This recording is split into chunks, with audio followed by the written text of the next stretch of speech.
Well, Jasper, you've recently made the move to the Gold Coast. You're now on loan to Peter Robl. How's it all going? Yeah, no, it's going good. Obviously, I'm enjoying the move up here.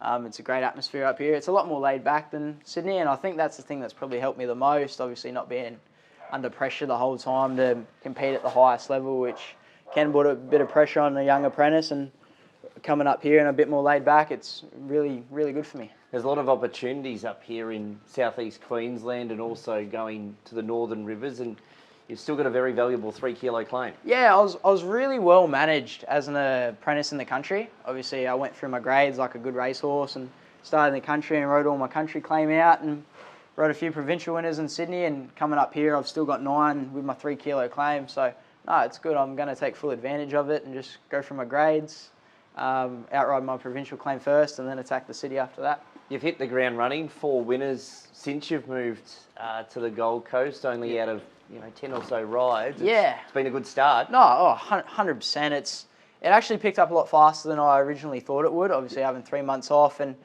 did really no race riding up here before I'd moved here. I think I might have even rode at the Gold Coast twice before I'd moved here, but obviously coming up here, not knowing anyone, having to make new connections, I was lucky enough. My manager, Josh Jones, is a very well-known manager in Queensland, so he was able to get me in the Stuart Kendrick camp quite quick, and obviously coming up from Sydney and riding for Chris Lees down there, and he's got a satellite stable up here, so it works out well when you make connections down there and they can come up here. So this is Spicy Legend, who you'll partner on Saturday here at the Gold Coast. Yeah, as you can see, he's a bit of a character. He's got his tongue out and keep trying to rip my arm off, but he's a last start winner, and I'm pretty sure I'll be happy with him on Saturday when he gets 2 wins on the board. You can pay that tongue out. You had a stint in Sydney. You've sort of been pretty vocal that you said like it just didn't quite work at the time. Yeah, I probably rushed it a bit. Going down there. I hit the ground running down there so fast, Mark giving me a winner on my first race meeting there, and from then the momentum was building, and I burnt a couple bridges there, just having to hop off a couple horses with weight issues, and once I'd done that, I was kind of on a downward spiral and wasn't able to get a race ride during the week, except on a Saturday in town, which in hindsight is great, but when you're trying to go through your grades and you're riding once a week, it just wasn't what I wanted to do, and being 8 hours away from any family or friends, getting a bit homesick, and once I found I was struggling to get a race ride at the provincials, it was pretty much tools down, and I got into a spiral of being 63 on a Monday, 56 on a Saturday, and then back to 62 on a Sunday, and I just couldn't do it week in, week out, and I had a good talk to Michael Friedman. He said, mate, have 6 months off and then work out what you want to do from there, but it was a good experience to go down there. Got to ride some great horses. I was able to win on Redina in town for Chris Waller. That horse has gone on to win an Epsom.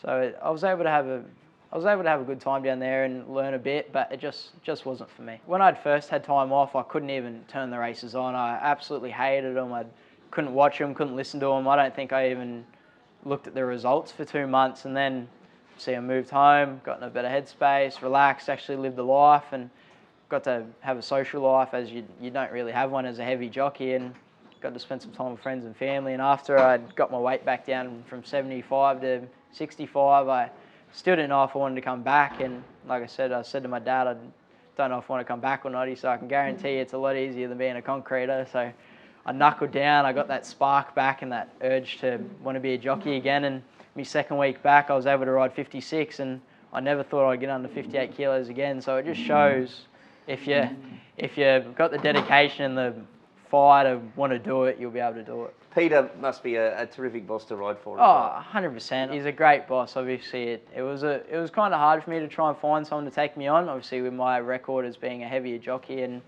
having a bit of time off and getting stood down a couple of times, but he was pretty eager to take me on. But I made it pretty clear to him when I got here, I was my own worst enemy in Sydney, and I said, I want to work, I want to change this. I said, this is probably my last crack. I've just hit my 3rd year as an apprentice, so I want to make the most out of this. And he said, righto, he said, I'll be hard on you, but I'll be fair. And he has. He's given me first ride back after 3 months. Obviously, he's given me a nice ride on Saturday, Spicy Legend.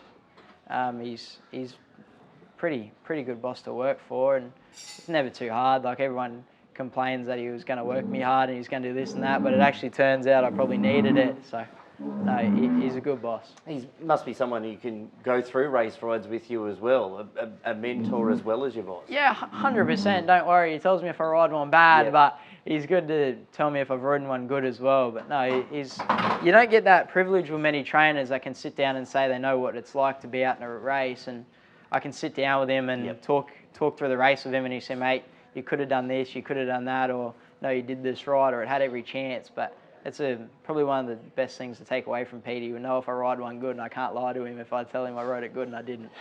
All the best up here, Jasper, and we might have to name the segment the Jasper Franklin and Spicy Legend Show. Yeah, I think so. Like I said, he's a bit of a character, and he's obviously last start winner. As you can see, he's taken a lot of confidence out of it, sticking his tongue out earlier, but I'm riding him this Saturday, and I think he's going to be very hard to beat again. All the best. Thank you.